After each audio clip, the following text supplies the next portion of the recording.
Hey everyone, you know that feeling every year? The air gets a little crisper, and suddenly, so does the wave of sniffles, coughs, and fevers. It can feel pretty overwhelming trying to keep track of it all, right? Well, today we're going to cut right through that noise. We're going to decode the key threats and look at the really powerful tools we have to protect ourselves and the people we care about. All right, so here's our game plan. First, we're going to look at the big picture, the annual virus wave.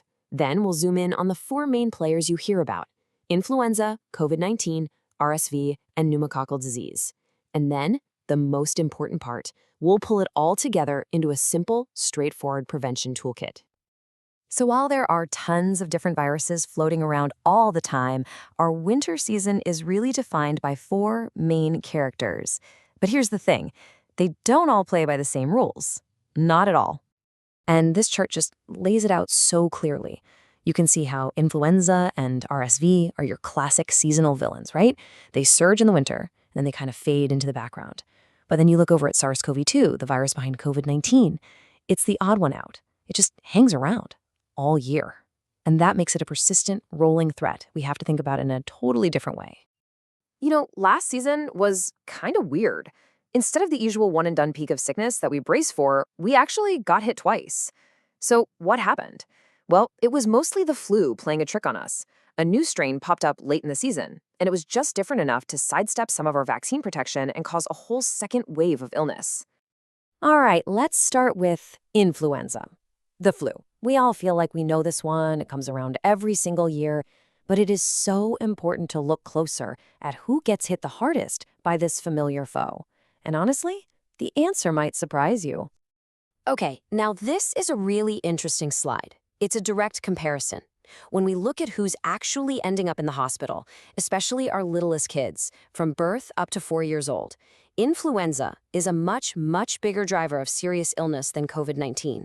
It's a critical distinction that I think often gets lost in the conversation.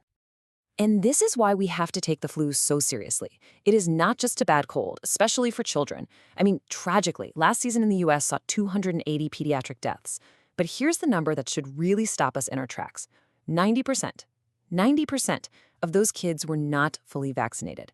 It just hammers home how incredibly critical this protection is. Okay, let's pivot now to COVID-19. This presents a completely different kind of challenge. It's not really about its seasonality. It's about how incredibly fast this virus evolves. It's always one step ahead. And this timeline just perfectly illustrates the core issue we're up against: waning immunity. Right after you get your shot, you're in great shape, about 68% effective. But just watch what happens. That protection fades, and it fades fast. By about 14 weeks, that's less than 4 months, that protection is dropped to almost nothing. So you've got this protection that just melts away, combined with a virus that's constantly changing its disguise. That combination is exactly why we need updated vaccines. The virus keeps changing, so our immune system and our vaccines have to keep up. The latest shots are specifically designed to target the newest strains out there, like those JN-related variants that are so common right now. Now, while the updated vaccine is available for everyone 6 months and older, it is absolutely crucial for these high-risk groups. If you're over 65, if you have chronic health conditions, or fall into one of these other categories, getting that updated shot really should be a top priority.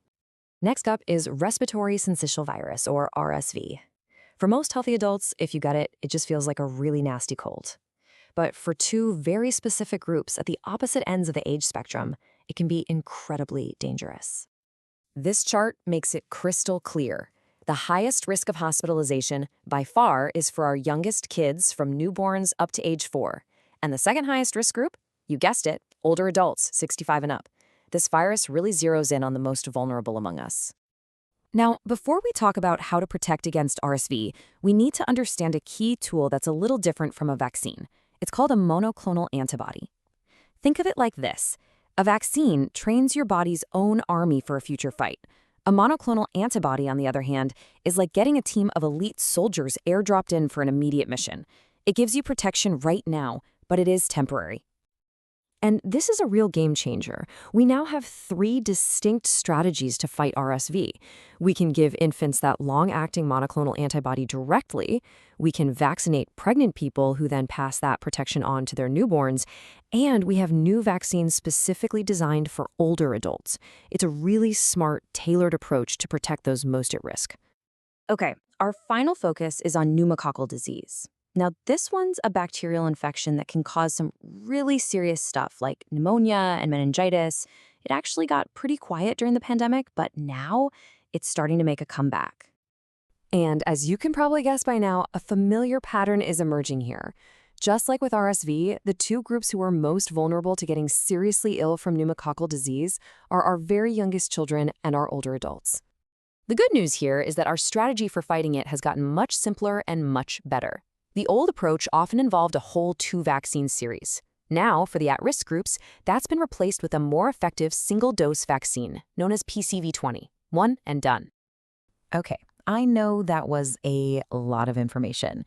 So let's bring it all together right now into an actionable summary, your personal toolkit for this respiratory virus season. This is your key takeaway slide. If you're going to screenshot one thing, this is it. It puts everything in one place. You can see the broad recommendations for influenza and COVID versus those highly targeted strategies for RSV. You can also see how timing is crucial for seasonal viruses, while the key fact for COVID is that its protection fades so quickly. This table is the perfect tool to bring with you to a conversation with your doctor or pharmacist. And this really gets to the heart of the matter. These illnesses are significant, they can be really severe, but the most important words on this slide are preventable and modifiable. We have effective tools. We don't have to just sit back and let the season happen to us. We can actually do something about it. So the final question is for you. This isn't just abstract information, it's a set of choices you can make to protect your own health. So as the season approaches, which of these tools will you discuss with your doctor and think about adding to your personal toolkit? Thanks for watching.